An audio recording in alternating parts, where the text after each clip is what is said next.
still think it's a bit disrespectful for a club that you've played and won trophies. To do that. So to do that, for me, I think it's just disrespectful because the fans, but some of the fans didn't actually accept me or like me, but appreciate me as much as they should. But that didn't stop me from loving the club and had to do my job and still love the club up till today. I wouldn't see a fan of Chelsea Football Club now and say, listen, you guys didn't accept me back in the day, really, like I wasn't, you guys didn't appreciate me as much. Now I would just, if I see you guys, I say, do one. You know what I mean? I wouldn't do that. So for me, I think when you've been at the football club for a while and you won trophies, you have good memories. I think if you leave the football club and come back, you score a goal against the football club, I think you should still show some sort of respect. And I think last night, by doing that, you can still think. Okay, guys, my name is Ogs, and I agree with the Lord, John Obi Mikel. What Kai Havertz did last Sunday at Stamford Bridge, I wasn't happy, and from that day, it's over. I have shirt of Kai Havertz here in my house, more than 400 or 500 American dollar that I spent on Kai Havertz merchandise. I'm gonna just rip his name off because I spent money, but that guy, it's over. When he scored against Chelsea Football Club last season at the Emirates Stadium, he celebrated.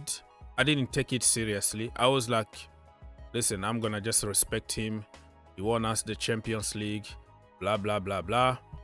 But doing what he did at Stamford Bridge, shushing Chelsea fans, that was enough for me to say this guy is absolutely a clown. No respect to the team that gave you everything, gave you the Champions League. Winning the Champions League or trophies is a Chelsea thing. It's not a manager thing. It's not a player thing. That's what we do. We are Chelsea. And that guy is in the wrong side of mine right now. And I'm going to start shooting on him. Give me one player that you're happy you sold to Arsenal. Kai Havertz, he can piss off. I don't like him. Probably Havertz is the best business we've done in recent times. I don't think he's a bad player, by the way, but he wasn't doing a business here. It wasn't working out. And we've actually got our money back on him for someone that for 3 seasons didn't really contribute very much. Kai Havertz, he's a bad player. I don't need to see him in the stadium. We hate Kai Havertz. I'm going to have to say Havertz. I'm not saying he's been doing badly for us. He's been great for us in the past few games. As a number 9, you have to be finishing every chance you get. Jackson creates his own chances. Havertz gets gifted by Saka, let's say Trossard, Martinelli. All these players are gifting him easy passes, and he ends up messing it up. So I think it has to be Havertz. Would you not take Havertz right now if he was like, look, I want to come home? No chance. After he celebrated and did this in the 5-0, I'm traumatized. All right. No Havertz anymore. All right. Another guy that Chelsea fans hate right now, Noni Madueke. And this is the picture from Chelsea official account here. And if you read the comment here, people really hate Noni Madueke because of his attitude. People call him lazy, he's selfish, all that. But again, I'm a very, very, very patient guy. I always give people the benefit of the doubt, even when people were calling him lazy, selfish, blah, blah, blah. I was giving him the benefit of the doubt because of the work that he does off the ball, defensively, offensively. Like, people don't see those little things only when you've been there and you understand what he's trying to do. So I'm not like a TikTok or YouTube fans who just watch some highlight and make conclusions and check on some stupid statistics that means nothing at the end of the day. I analyze football my own way, all right?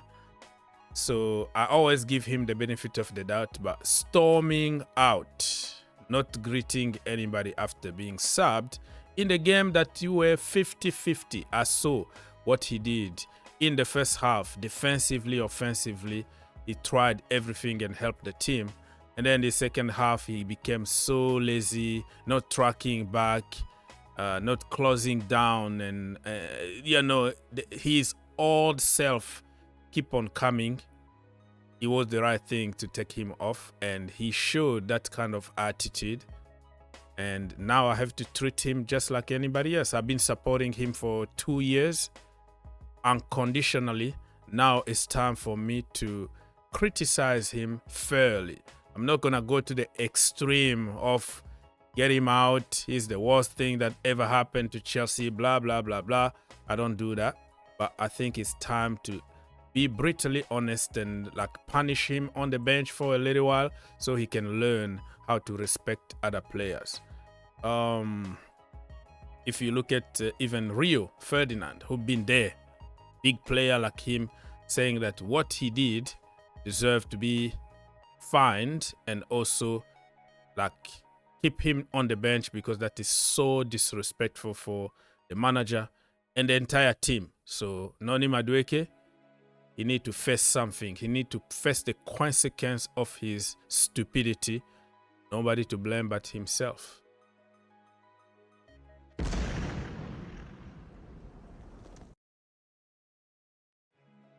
All right, my people, we continue here. Another guy that Chelsea fans hate right now, Robert Sanchez. WhoScores.com this morning came out to say no player has committed more errors leading to goal than Robert Sanchez in Europe top 5 leagues this season. 3 errors. So this is kind of a little bit of clickbait because they know people hate him right now, Chelsea fans. And look at this. How many errors? 3 of them. 3.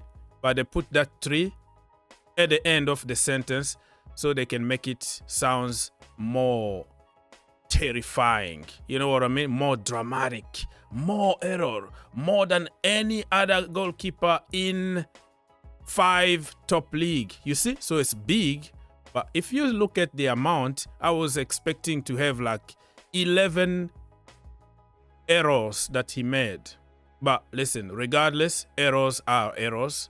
But for people who want Kepa Arrizabalaga to come back to Chelsea, and he's apparently better than Robert Sanchez, you must be out of your mind. That is so stupid, man. How can we have that short memory? Arrizabalaga is Panic FC. He can't control the box. He can't punch the ball. Can't release the pressure. Every long shot is a goal. Top bins, top corners are all goals. And just because he can kick the ball with his feet, but every time he kicks long, it goes straight to the opposition. So I don't know. Oh, ball playing goalkeeper, blah, blah, blah. Kepa was just lucky. The first season, people didn't know how to deal with him. Won the Europa League with Sarri. After that, people found out who he was really. He is just so poor.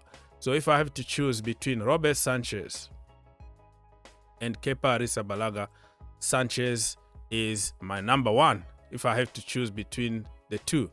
But in general, I don't like Sanchez. I'm not trying to defend him because he's horrible. But for some people who are talking about Kepa and talking about some other, even Pickford, I saw people comparing Robert Sanchez with Jordan Pickford, who also is like a T-Rex, short arms, short guy, can't reach top bins, top corners. I don't like short goalkeepers anymore at Chelsea Football Club. I think Robert Sanchez is a very, very good goalkeeper if you can keep it simple. Just like Piracek. Piracek couldn't kick the ball with his feet. Look at him. One of the best in the world because he was old school. He was just doing what he need to do. Don't force him. I think we are forcing Robert Sanchez to be a ball-playing goalkeeper too much. It's not working, and we're not gonna blame him only.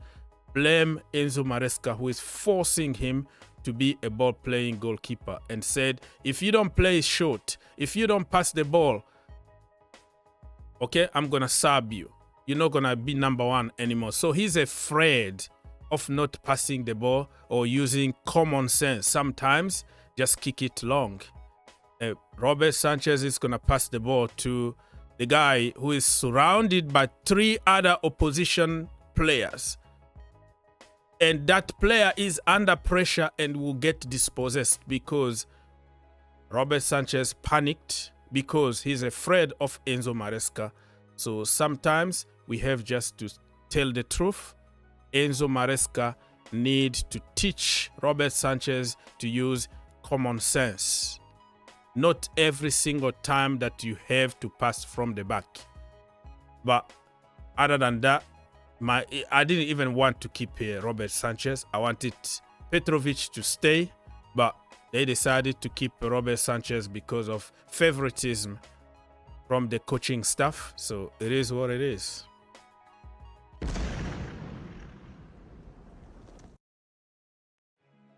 Okay, people. Some trending trending topics. I can't even speak. Pedro Neto, according to WhoScore.com. You know, when it comes to this website that gives you the GA, the XG, blah, blah, blah, these statistics, they are just stupid people. They just take some numbers and put some stupid, complicated graphics there that nobody even understands what that means. Eye test will tell you how good a player is, and those statistics sometimes means nothing. I use statistics 50%, and the 50% of other analysis need to be common sense and eye test. You know, context. I think these people, they don't use context. They don't use feelings. They don't use common sense. They don't use, for example, the weather or the circumstances around the game or something. They just put some numbers there. Pedro Neto, strength, crossing, key passes, set pieces, holding on the ball, dribbling. Weaknesses, finishing, discipline, defensive contribution, area, jewel. You make it as you like. But what I have to tell you is a bunch of BS on this one. And another Chelsea player that they gave some ratings here. So Enzo Fernandez, strength, through balls, passing, concentration, blocking the ball, weaknesses, only finishing. How about defensive work? So Pedro Neto has 0 defensive work, but as weaknesses, and Enzo Fernandez don't have weaknesses in terms of defending. In terms of jewel, they didn't mention anything. So it's a bunch of crap, man. Don't believe in these things. They are just a bunch of bollocks.